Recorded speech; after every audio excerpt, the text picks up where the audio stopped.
E-com is very scientific. The way that we've approached retail is almost the opposite. It's done off a feeling, and we've started to have to bring in more metrics and more hardline understanding about the business. But often it really is just off a gut intuition. We talk to a lot of people and they'll often say, what's your demographic? And they're expecting the typical kind of GA breakup, the age group between this, the interest groups of this. It's not typically how we look at our customers. You could have the best product, the best system, you could have all the gadgets in the world. I think it's people that unlock everything. Welcome to Add to Cart, Australia's leading e-commerce podcast that express delivers all you need to know in the fast-moving world of online retail. Every week, Nathan Bush from eSuite and an e-commerce industry expert will share the news, research and insights that you need to know to keep you at the top of your game. And of course, keep your customers adding to cart. Hello and welcome to Add to Cart. My name is Nathan Bush, host of Add to Cart and director at e-commerce talent agency eSuite. We're coming to you today from a lockdown here in Brisbane. I'm recording from a half-renovated house with two kids going through homeschooling, and I've got a cold. Perfect podcast conditions. We won't let that get in the way. Today's guest started on the shop floor and ended up being the CEO 17 years later. Joining me is Douglas Lowe, CEO of fashion brand Incu. Now, when I tell people about Incu, I normally get one of two reactions. It's either, oh my God, I love Incu, or I haven't even heard of them. Now, regardless of which camp you're actually in for a treat today. Incu have 13 physical stores, a few of them which they actually opened during COVID, and they retail high-end fashion brands as well as operating brands such as Rag & Bone, A.P.C, and Saturday's Doors. In this episode, you're going to hear how COVID has accelerated their online business to now account for over 20% of total sales.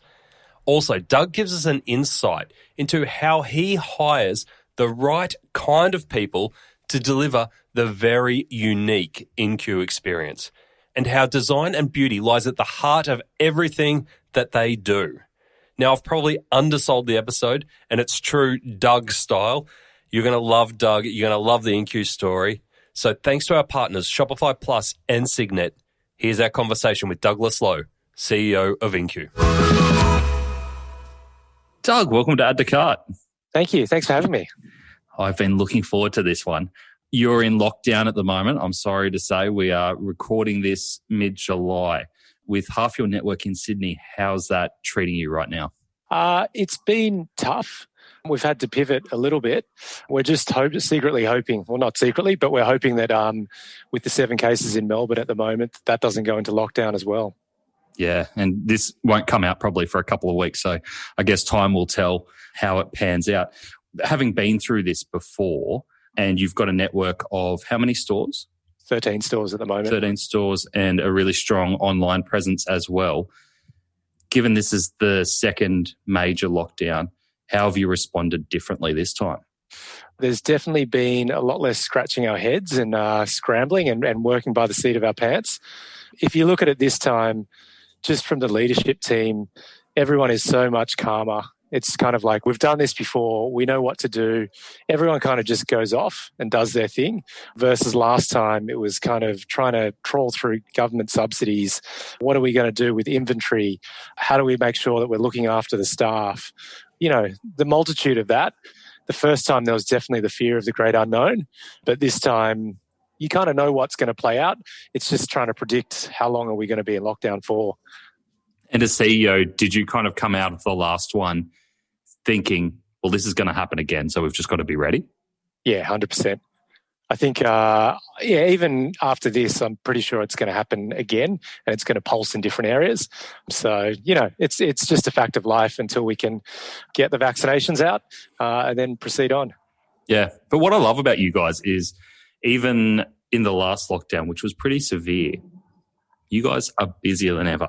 Like, I read that you opened 3 new stores since March last year, when apparently physical retail was dead and no one was ever going to go back into a store. What made you, at this time of uncertainty, invest still in physical retail? I guess it's part of a mixture of stupidity, ignorance, and also just blind faith that, as one of the directors said, you know what, we can go into a hole, but COVID is eventually, it seems like a long while away, but it eventually is going to finish. And we've got to be able to prepare for that. But also I think, it's at that time that I'm lucky to be part of Incu, because often when people go into defensive strategy, that's when we're kind of pushing to continue to grow, and you can get some, there's good opportunities out there.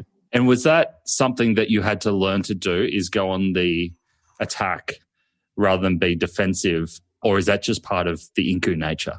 I think it very much stems from the Brian and Vinny, who are the founders. For them, there's a sense of optimism about the world and about the business. And so because of that, those stores that you talked about, the Galleries men's one, which was the biggest expansion, we'd been planning that since December the year before COVID started. Then COVID hit in March. And then I think it was around June, was speaking to a lot of contacts and saying, we're going to go ahead with this. And they were like, you're ridiculous. A, who's going to open stores? B, it's in the middle of the city. And if anything, suburban stores are going to spike. But we went ahead with it anyway. And we've been really happy with the progress of it. And can you describe to people what that store is like? Because they're not ordinary stores, right? And please don't undersell it, because I haven't been there myself, but I've seen photos of it. They're beautifully designed stores. Yeah, we're really, really happy with that one. That's almost Incu Fit Out 2.0. It's definitely been elevated. It's got custom shop front, which is, it's got stone that's been custom built for us and custom laid out into it. It's 330 square meters, which is much bigger than all of our other fit outs, but everything has a beautiful flow to it, and it allows us to speak the stories of the brands and deliver a really great customer experience. Yeah, how do you measure return? Because I could imagine they're not cheap stores to set up. How do you measure a return on store 2.0 versus 2.1? We go a little bit off the data, so you can obviously see it from revenues and from traffic, but really parts of it is anecdotal. So, one thing that we've been really pleased at is that if I look at people that I know, I've got one of the dads from my eldest daughter Marlo's mother's group. He doesn't know any brands at all in our business, but he saw the sign and he knew that I worked there. So he walked in and, he came out and he talked to me and he said, wow, that store's amazing. And then I've got other friends who are literally on blogs day in, day out. They love fashion. They could probably tell me more about the products than I would know. And they get wowed by the store. So I think when you get that kind of feedback, you're onto something good. And whether or not you're getting the revenues straight away, you know that it's going to build over time. How much time do you give it before you know if you put more investment into physical retail and new layouts like that before you start seeing that return? You can get a pretty good sensation within a couple of months. I think we're kind of lucky as a business. Part of it, again, is because Brian and Vinny didn't come from fashion and didn't come from retail. A lot of it is done off feeling. Yeah. It's almost, we're the opposite. And it's interesting learning more about e-com at the moment, because e-com is very scientific. The way that we've approached retail is almost the opposite. It's done off a feeling. And we've started to have to bring in more metrics and more hardline understanding about the business. But often it really is just off a gut intuition. Life is like a box of chocolates. Try not to get squished. This was vitally important for boutique chocolatier Little Coco, who were using polystyrene boxes with frozen gel packs to make sure their amazing products arrived in tip-top shape. But when Signet introduced them to their own foil-insulated mailer, they bounced on over, reducing their packaging costs by 50% and maintaining 100% non-squashed chocolate customer satisfaction. That's very smooth. Visit signet.net.au/blog to find out more. It's a really nice mix, having worked with yourself and Brian and Vinny a little bit. It's a nice mix you've got there in terms of you've got founders who are still involved with the business and then you running the business but been involved for a long time. So it feels like there's really a really strong sense of identity within Incu. And when researching for our chat, I came across a quote, and it's from a few years ago, and it was Brian when he said that we wanted to create a store that people like us could go to. where you don't feel that pressure of having to buy something or having to look a certain way. Without putting words into his mouth, what do you think he meant by that, and how does that describe the Incu style? Yeah, it pretty much, if you distill it down, it's the reason why I think sets Incu apart. Even for me, before I worked at Incu, it's quite intimidating to walk into a fashion store. Once you've been in it for a while, it becomes second nature and you don't think anything of it. And it's just like, hey, this is, John or Brian or Vinny or whatever. But I think from the outset, there's always a bit of an intimidation factor. I think what he's trying to say within there is that before they opened Incu, they wanted to set stores up for people like them, because what they found is that growing up, there was, I think, about 3 boutiques in Sydney at the time, but it always felt like you were being eyeballed up and down. It was like, do you fit in here? Do you know the product? All of those kind of things. So what we try and do is we set something up that's very kind of democratic in its approach. Is there a trick to doing that? Because I totally get what he means. Like, I get freaked out walking into an espresso store.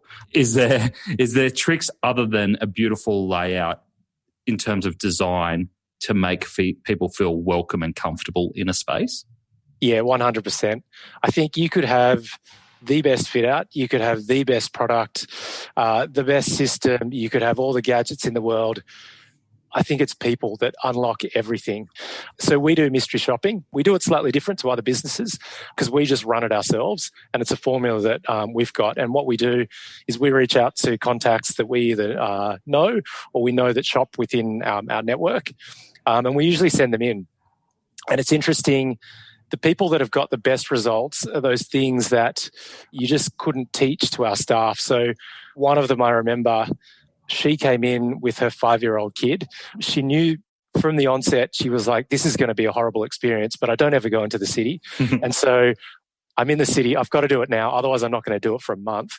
Her kid was in a horrible mood, but she decided to do it anyway. And she walked in, and we have a staff member there, Charlie, who is great with kids. And she wasn't motivated by the fact that she was trying to get someone to buy something. She just generally loves interacting with kids.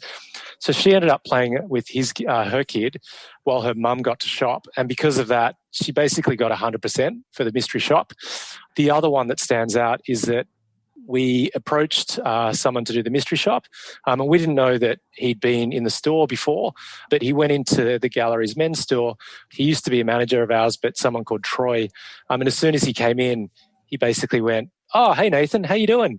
How's your, how did that thing that we were talking about go?" And just from that moment, it's those things that you can't buy, you can't teach, but having that genuine connection, I think is what we always try and focus on. How do you get those type of people in your business? You said there that you can't teach it. How do you bring that together into a business like Incu? Yeah, I think we just try to hire good people. Yeah. I think when you can mesh with people, I think if they have a good attitude, you can teach them anything. One of the other things that happened, and it's never happened before, but we needed a lot of staff in one of the stores. And so what we did is that we actually had 2 people trialing at the same time. It's kind of weird, but it was a big store, so it wasn't too competitive. But one of the girls who was trialing for the store came from another retailer. She'd been very well trained in the interview, super well spoken, if you look on paper, would blow your socks off. The other person that we had trialing was a friend of a friend. She was an ex-Olympian. She was, had worked in retail a little bit, but then had been really focusing on her athletic career, but just needed a bit of income to supplement that. And so we trialed them both. And the girl who had the retail experience, because she hadn't had the training of what to say, when to say it, how to approach a customer, kind of just sank back and didn't know how to approach things. Whereas the other girl who trialed, literally, she just wanted to speak to people, engage with people, solve problems. It didn't matter whether she knew the product, didn't know the product. She was like, even if she didn't know, she would go find out. And she was the right fit. She's been with us since, and she's a dream to work with. Amazing. Yeah. Now, speaking of great team members and being there for a long time, your journey with Incu started on the retail floor, right? Yeah. Tell us about When was the moment that you went, this is a brand that I want to be with for a long time? It probably didn't take that long. I think at that stage it was a lot smaller. We only had one store. There was probably a group of, I'm going to say about 10 to 12 of us. But you kind of, working with Brian and Vinny, you get a sensation of how they're going to run the business. And it's always about long term. And were they in the store at the time? We were all in the store. So that's been the biggest change to now. It's communication is always seems to be on the tip of our tongue. It's something that we need to keep working at. Whereas back then, you just turn around and you talk to everyone and you're pretty much all on the shop floor. You're like, this brand's come in. What do you think about this? You get that personal connection to everything. How many years ago are we talking now? Coming up to 17 years. Wow. Yeah. Right at the start. Yes. Yeah. So you've gone from that point all the way through to CEO, huge growth in between.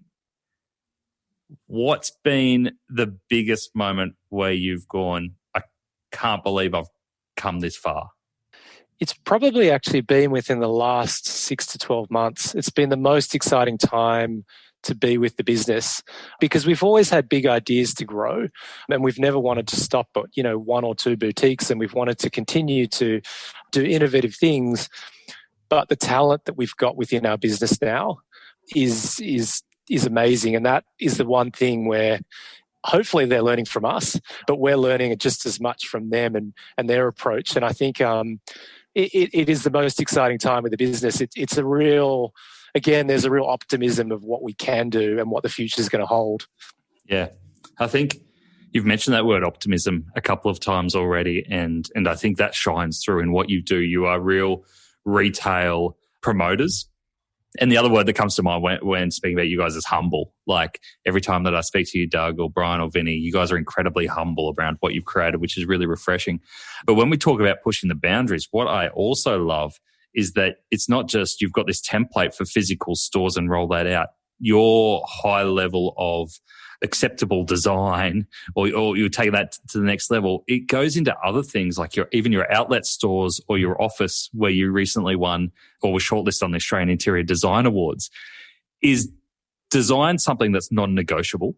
It's not something that is consciously non-negotiable, but I think it just flows into our lives. It's really interesting, especially from the e-commerce perspective. We talk to a lot of people and they'll often say, what's your demographic? And they're expecting the typical kind of GA breakup, the age group between this, the interest groups are this. It's not typically how we look at our customers. The way that what we would say, the common thread that ties everything together is that they appreciate good design. And that doesn't matter whether you are, a 16-year-old kid or whether you're 66 and everything in between. You appreciate those design elements. It's why you go to particular restaurants. It's why you shop with us. It's why you buy particular garments. It's just a common thread through everything. So even the outlet store where we probably could have cut corners, we wanted to make it quite beautiful. The office was something that we invested quite a lot of time in creating. And that was, in essence, because that's our home. We spend so much time focusing on the stores, but we wanted that to be a reflection. So when we have visitors through, everything should marry up and make sense in entirety. Did you miss the memo that retail headquarters and head offices should be out in the middle of like the fringe suburbs of a capital city next to a warehouse? Did you miss that memo? So funny story is that, so Brian and Vinny worked on the office for 2 years before it was complete. And literally the whole thing was built from the walls up for us. 2 days after we moved in late March, we all went home to work from home. Oh. So, and at that stage, we were talking to a lot of our other partners, as I'm sure everyone listening would know, but everyone was talking about, okay, well, office spaces are going to be tiny again. We're going to basically co-share spaces. We're just going to have big meeting rooms for when people need to come in. But I think it's made it quite easy when we've had to go back into the office for everything to work together. Has it almost, and I'm wondering whether this is the same for your stores, the office almost become like a haven or an escape when people can't do a lot of travel or anything like that? The office and the stores almost become an escape from reality? It's funny you actually mentioned that. I'm not sure whether you read that, but that was one of the original intents of Incu opening. And one of the reasons why they opened in the galleries first was that they wanted an escapism from the city and from the day-to-day of working. And so, back then, I remember them saying that the weekly budget, I can't remember if it was the weekly, it must have been the daily. The daily budget was $500. And they were more excited about people coming in and interacting with people. And whether they were doing a front window or whether they were doing a display or anything like that, it was more to just draw people in and get them talking and to build the community. So it wasn't done with the intent of, let's put heaps of product in the window so we can flog it. It's just like the ideal scenario for them is if you walked past and you looked at that window and you were like, what's going on here? Why, what does this mean? And then you walked in and had a chat to the guys, then they'd know they'd done a good job. That's awesome. Is there any, in the history, is there any particular window displays that are memorable for you? Oh, there's so many. I think I'm trying to think of, there's been some really good ones with brands. So the big one that stands out is we did one with a designer called Natalie Wood, but she had a ginormous dream catcher in there. So you walked past and everything was just shiny and it just spoke volumes. There was also another one where it was before my time, but they used to just come up with ideas about what they wanted them to be about, and it didn't have anything to do with a brand. And one of the ones that I remember seeing was, why can't we just get along? And I think it was during, there was a lot of wars going on at the time, and so they worked with an artist to translate that. And what it ended up being was a fruit fight between, apples and bananas and things like that. And it was just about that message. And the cool thing back then was that the artist kind of concepted it and drew it, and then all the staff members came in, and from what they told me that they were there till 2:00 in the night kind of hand painting it and doing all that. And it just had a lot of meaning to them. That's cool. And I can imagine that whether it's brands or artists or your team, there must be a real excitement when you go, actually, here's a canvas, go use it. Yeah, definitely. And I think that's it's been a really interesting one. I think in the last couple of years, we've probably focused more on the transactional side of things. At the moment, we're trying to bring that back, and there's a bit of a push just to do things because we think they're cool. Obviously not everything, but there's a little bit of an element there where, especially for all the senior staff, it's just to do things to take a bit of a risk because it might not have a immediate result on commercials. But if we find it interesting, hopefully other people find it interesting as well, and that will build up the brand awareness. Yeah, absolutely. So we've talked a lot about physical retail, and this is an e-commerce podcast, so we should probably talk some e-commerce. How do you translate that beautiful in-store experience and design into an online experience? That is the $1 million question at the moment. And it's something that, I've chewed your ear over. We've spoken to so many people about what that is. I think we're slowly getting there. And the team that we've got at the moment, they're working their way through it. The hardest thing for us with brick and mortar is that we've learnt just by making mistakes. And it's, coming up to 19 years of mistakes. And then we get a feel for what we do. With digital, one of the things, as I said, that has been the hardest is that it seems to be a much more scientific approach to it, whereas we go off by feel. I think there's going to be a lot of different tests that we're going to implement, but we're really going to use that Incu brick and mortar experience and try and translate that over. From a personal experience and you having been in the business for 17 years and being a really strong experimenter and gut feel and creative, do you find yourself sometimes fighting back against the data that you get online that you wouldn't normally have? No, not necessarily fighting back, but there's just so much data that sometimes it can get confusing because, you can always translate data in a million one different ways. So it's just picking the best things. But I think, there is a point with digital that the great thing is that if we want to try something, what we're very quickly learning is just try it on one small part of the website. If it works, double down on it. So that is kind of a cool thing, is that it can be a series of lots of small A/B tests that will slowly edge towards the format for Incu. You've recently brought a lot of new digital and e-commerce people into your team. How do you find their level of risk appetite versus other team members? That's a really interesting question. I think it's probably similar. I think part of it is that we also need to, and we are working on encourage them to take risks and knowing that, it's natural to fail. Like everybody's going to fail at some point. We've all done it. That's all the mistakes that we've had to take to learn to work out what the formula is for Incu. But sometimes I think with these new people, they want to impress and there's a fear of failure there. So I think it's really my responsibility to help shield them through that and just make it feel like, it's a learning experience. You don't have to hit the nail on the head every time. And that's a totally natural response, right? Especially when you're new into a brand and you're not in front of customers every day, because from a retail perspective, you can get a feel straight away, like an emotional or a psychological feel from customers on what's working, what's not. Whereas you do have to rely on data in e-commerce. It's a different game. Yeah, definitely. Now, you have, again, like I said, you guys are incredibly humble. And if anyone's listening to this going, it sounds like, they've got physical nailed, but online's a long way behind. And it's actually not the case, because you might be embarrassed if I bring this up, but you were recently named in the RagTech top 20 retailers this year as a retail innovator and disruptor. So congratulations on that. Thank you. I saw that during COVID, your sales have just gone off the charts. So you, between yourself and Brian and Vinny, you've said about 20 to 30% of your online sales are now online, and you achieved about 300% growth online during COVID. So obviously such a huge transition for you and as a business. What's been the biggest transition challenge to that mix towards online? I think it's part operational because we weren't really set up for it. So online has been going for about 10 years. It's just been every time we've looked at online versus brick and mortar, we know brick and mortar so well. So when we invest in the business, we know how to forecast, what the results are, all that kind of stuff.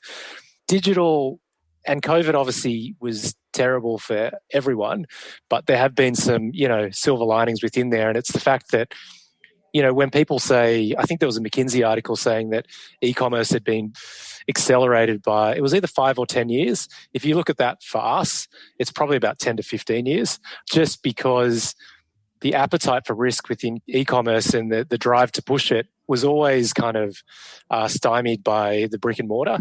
With this, the really great thing is that we can start to see what the true potential of it is.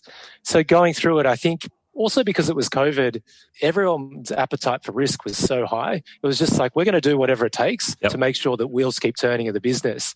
So yeah, in answer to your question in terms of what's been the challenging things over that period, I think it's operationally how to run it, but also the expectations, because as you grow by 300%, there's a lot more people with eyeballs on your business online. It's how to make sure that there's a consistency between Incu brick and mortar and Incu digital, and people just see it as one Incu experience.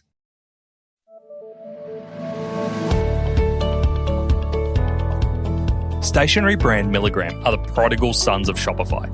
Starting life 10 years ago as a Shopify store before packing their bags for an adventure with another platform, Milligram are back over to Shopify Plus. Milligram now have over 100 employees and 4 physical stores, so they needed a platform that had integrated content and commerce, reduced technical debt, the ability to have promos live immediately, and most of all, be reliable in peak season. As an added bonus, they were able to optimize their search bar conversion rate from 4% to almost 8% with Shopify Plus. Now that's something to write home to mum about. To read more of Milligram's story and to see other case studies, visit the customer section on shopify.com.au/plus. Was there anything that you did during that transition? I'm assuming the transition's still happening with lockdowns and things like that, that the online growth isn't slowing. What have been some actions that you've implemented that have really either made the operational side of it a lot easier or that has really upped the customer experience online? Yeah, the single biggest thing we did was that we did ship from store in 11 days. Wow. So what happened during COVID is that all the stores were closed, and before that we were only shipping out of 2 stores because we were not able to fulfill customer expectations. So what we did over COVID is we pulled all of the stock back to the warehouse, and that's essentially what enabled us to see part of that big growth. When we realized the stores were going to open, we were a little bit terrified because we didn't know what to do. We obviously had to bring the stock back into the stores. But we engaged a great team from 6R, Leonie and Sarah. I don't know if you know them or if you've worked with them before, but they helped us do ship from store in 11 days. And it was pretty phenomenal. I think we didn't realize how quick that was going to be.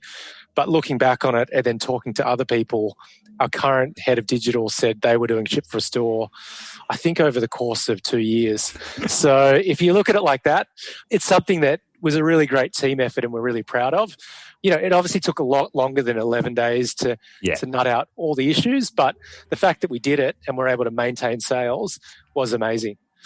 And is it still in place now? Yes, it still is. Yep. Beautiful. Yeah. Any other innovations that you introduced during that wild, crazy growth period? Yeah, the other one was Hero. So Hero, for those that don't know, they've actually just been bought out by Klarna. I saw that. Yeah, a couple of days ago. Yeah. But, for us, and it's what we talked about before, the staff really give the personality to the brick and mortar space, and we wanted to replicate that in a digital way. So we use this program called Hero. So it's a little widget that you have at the bottom of the e-commerce store, and it connects you up with a staff member. And so with that, you can get styling advice. They're able to deliver service with the character that we love in the stores to give people the confidence to buy. That's awesome. So how does it work? So if I'm browsing the website, I can see the option to contact a team member down the bottom part of the website. Will that ping a staff member's mobile? Yeah. There's a staff member's mobile. We've also got iPads in the store, so they can use that as well. And you can speak to them either via message, video, call, whatever you want. Right. And all your team members on the floor and in the stores are equipped to handle that? Yeah, at various ways. That's one of those things that has been quite hard operationally.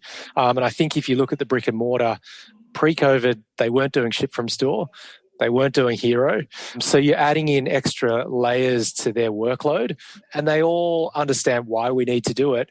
But especially when the stores started to pick up, and I don't know if it's the same for a lot of your listeners, but when the Melbourne lockdown ended, it was basically, like people had never been shopping before. Like, for us, Melbourne had a bumper month in December, but for them to be able to handle all of those things plus ship from store plus Hero has been a little bit of a juggle for us. I could imagine. It's a lot of responsibility to take on. Do you split responsibilities in store, as in your primary responsibility is fulfillment, yours is, online service, yours is in store, or do you just go put your hands where they need to be? For the bigger stores, we can do that and we can split responsibilities.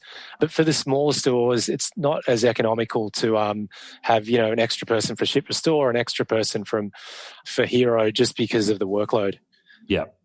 Has there been any use cases stand out for you around customers who have been able to have that FaceTime conversation or a Zoom call appointment when they haven't been able to get into store?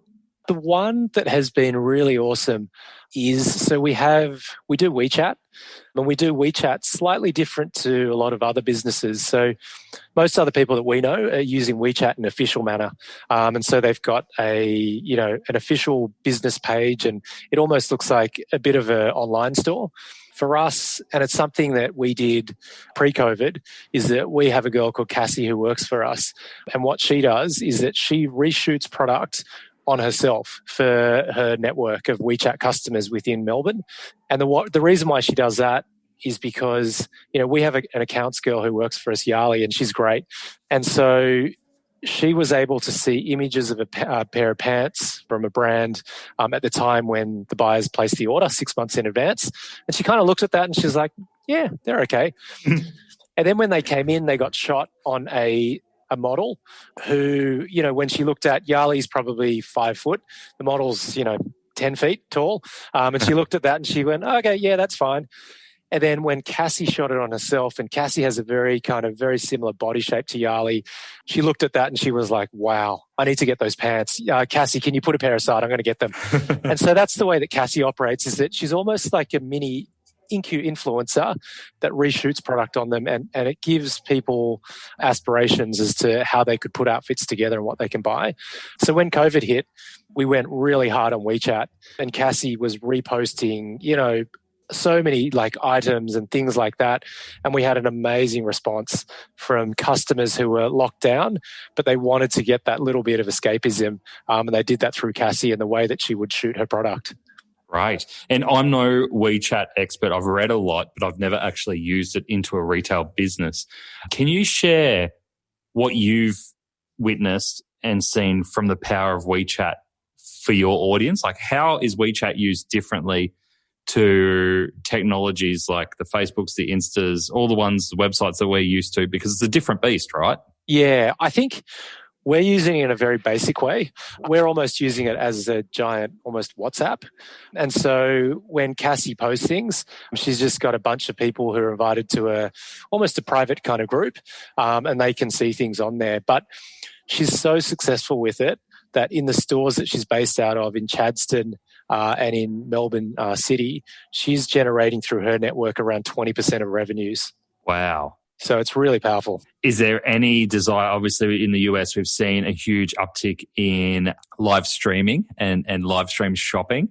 Is that on the radar at all? Yeah, she actually dabbled in that very recently, and it was way more successful than we thought. I can't remember the stats, but I feel like over the course of an hour, she had about 300 or 400 people watching her. Wow. And then we've also done, when we've done warehouse sales before, there's a group of live streamers that do it through, I think it's called Little Red Book, that have come through.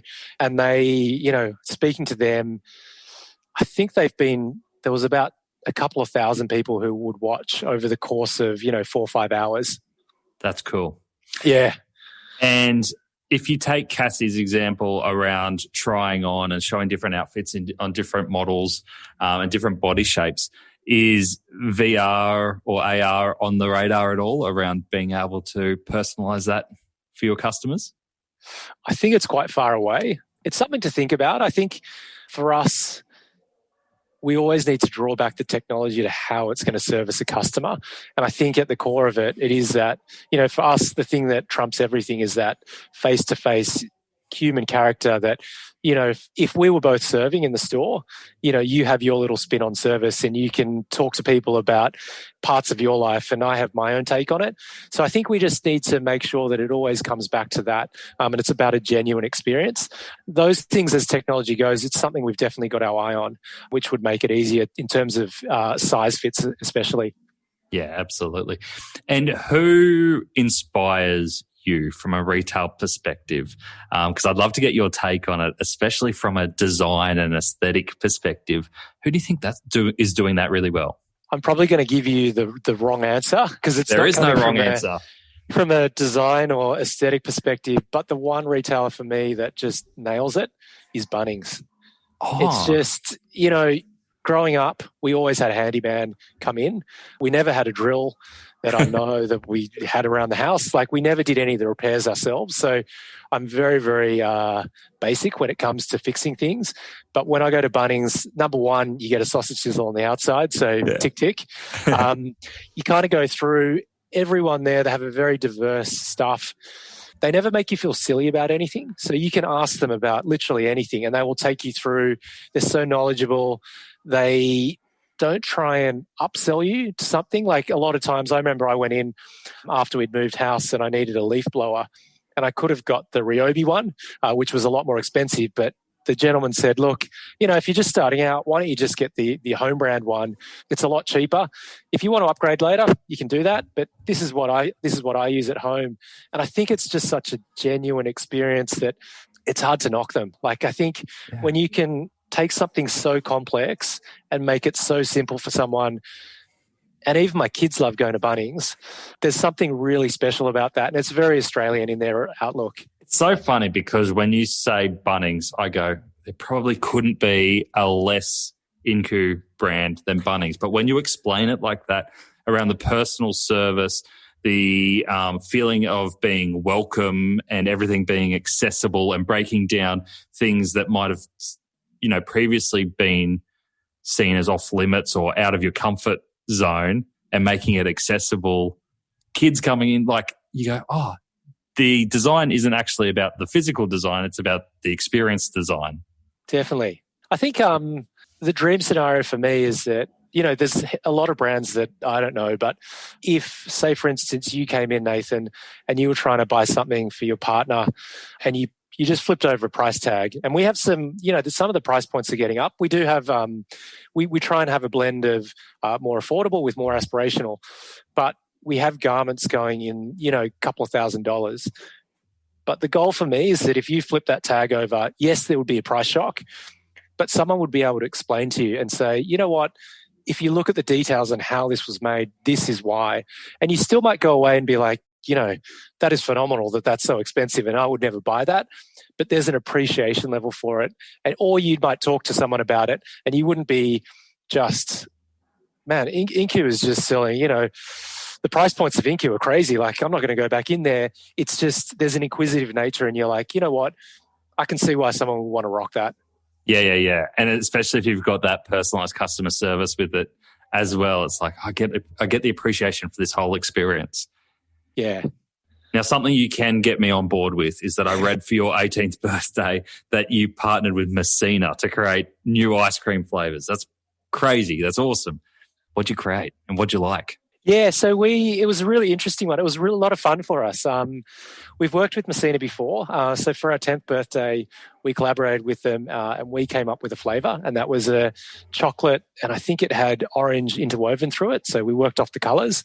For this one, being an aggregator, the thing that we thought was going to be the best for us is that we reached out to 5 of our favorite brands and we gave up and we said to them, you guys choose, and all we're going to do is we're going to curate the specials. And so we had the likes of Patagonia, Rag and Bone, State of Escape, Paloma Wall, amongst others, and they were able to come up with the flavors. How good. It was interesting to hear their takes, and for us as an aggregator, when we speak to other brands, it inspires us. And to see how they understood the brief was something that, everyone did it differently. But for us, it was amazing to watch and be part of. And when you have brand partnerships like that, obviously, your brand so well inside out. How do you know who makes a good partner? I think a lot of it is off gut intuition. I think there's definitely, especially when if you're talking about suppliers, they need to be set up from a business point of view as well as a creative point of view. From a brand partner, we're really lucky. I would say 90% of our partnerships have happened organically. And it just happens to be someone has shopped in the store and known about us, and then either we've reached out to them or they've reached out to us. So that scenario happened with Messina. And all it was they used to shop in the store, and at one point we were like, you know what, we'd love to work with Messina. And when we reached out with them, they actually said, we've been thinking about doing the same thing and reaching out to you.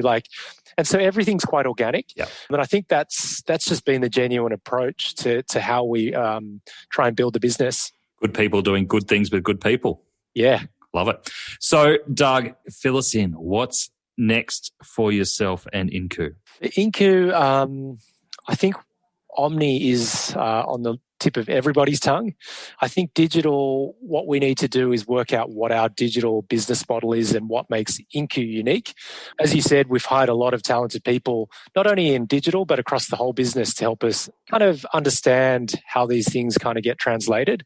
It is probably, as I said, it's the most exciting time to be part of the business, because all of those things that we've always wanted to do for so long, we've got the people on board who, don't bat an eyelid. They're like, yeah, we can do that. And we have the skill set to execute that. So for us, I think the model going forward in brick and mortar is to build bigger kind of flagship stores, which really represent the brand, and then to loop that back into a digital feel. So, one thing that I've been harping on a lot, and if any of our internal digital team are listening, really simple things for digital. So including a lot more of our store staff in the imagery. So, we can always shoot off models, and that, there's an element there where you want the product to look good. But at the end of the day, when I walk into the stores and I see things worn off, people with regular body shapes and sizes, and I'm not sure if you are across this, but for fashion, generally you always have to shoot on a small, or we do, a small for a female, medium for a male, but people wear things in different sizes because we've got, guys in the store who just wear an extra large, even though they're typically a medium, because that's just how they, that's how they do it. But to interweave a bit more of the realness back into digital that you get when you go into the store. Are we going to see you pulling on the clothes and doing a bit of modelling for the website soon? I think the conversion rate would drop off too much. Come on, if you're going to put your team out there, you got to do it yourself. No, we've got much more stylish people than me to be able to help us. Love it. Doug, if people have listened to this and they want to reach out, whether it be people wanting to join the team, others who have solutions for you, or other just questions in general, what's the best way to get in touch? Yeah, probably either through my LinkedIn or even through the Contact Us page on Incu.com. Beautiful. Doug, thank you so much for the chat. I've loved it. For someone who's in lockdown, it's been really refreshing to hear how optimistic and forward-thinking you are about the future of retail. And I love that attitude. So thank you. I appreciate that. Thanks for your time as well. Doug mentions multiple times throughout the podcast that they're optimistic retailers at Incu. And I love that. And I think we all should be optimistic. But I think in true Doug style, he is underselling it. I think fearless is another word and potentially more accurate way to describe it. Opening stores in a COVID era, experimenting with new customer service channels, investing in design when there's no direct payback, and taking on team members for personality rather than skills. That to me is fearless retail. Incu have a really clear vision of what they are and who they want to be, and they're fearless in going after it. A great lesson for all of us. Now, here are my 3 top actionable takeouts from that chat with Doug. Number 1, COVID is in for the long haul. I think, from the last few weeks, we all know that. But what Incu have done really well is they've documented the processes and procedures every time that they lock down. And every time that they have to open up, they get quicker and better at doing it. That's a really great lesson. Number 2, the Incu team use Hero to connect online customers and in-store team members. Now, whether it's Hero or another app, it's never been easier to connect with real customer service via video, SMS, or chat to go to that next level. Technology is not the barrier or the excuse for bad customer service. Number 3, shooting your product on different body shapes and sizes seems obvious, but when Doug talks about it and how it allows a simpler cognitive transition from just inspiration to ownership, that effort is really worth it when customers can see product on people like me. A really great tip if you've got customers who want to see your product in different ways. Now, Doug and the team have very kindly given us a $200 Incu voucher to give away to our listeners. So we're going to make this super, super simple. All you have to do is follow us on Instagram. Our handle is Add to Cart Show. Follow us in the next couple of days. We're going to put a post up for you to comment on what your biggest takeaway was from the episode with Doug. The best answer wins the $200 voucher. It's as simple as that. So go follow us, Add to Cart Show, and we'll have that going, and hopefully you get $200 to go in and spend at Doug's beautiful stores. To finish up, I have 3 resources for you. Firstly, if you're a first-time listener of Add to Cart and you want to stay up to date with new episodes, head over to addtocart.com.au and you can sign up for our weekly newsletter. We'll let you know every time a new episode drops, as well as giving you my 3 takeaways from each episode and a link to the transcripts so you can know that this is an episode that you want to dive straight into. Secondly, if you want a weekly roundup of the best e-commerce case studies, tools, and research, sign up to the High Five Friday newsletter, which is delivered to inboxes at 8 a.m. every Friday morning. I read all the e-commerce news and send you the bits that I think you can take action from. Sign up at 12high.com.au/high five. And the last thing, if you are looking to explore your next e-commerce opportunity, head over to esuitetalent.com.au. We are a dedicated e-commerce talent agency connecting the best e-commerce talent with the fastest growing brands. Check it out, sign up to the email, and get in touch with me if you want to discuss your next move. Until next time, thanks for listening and keep those customers adding to cart.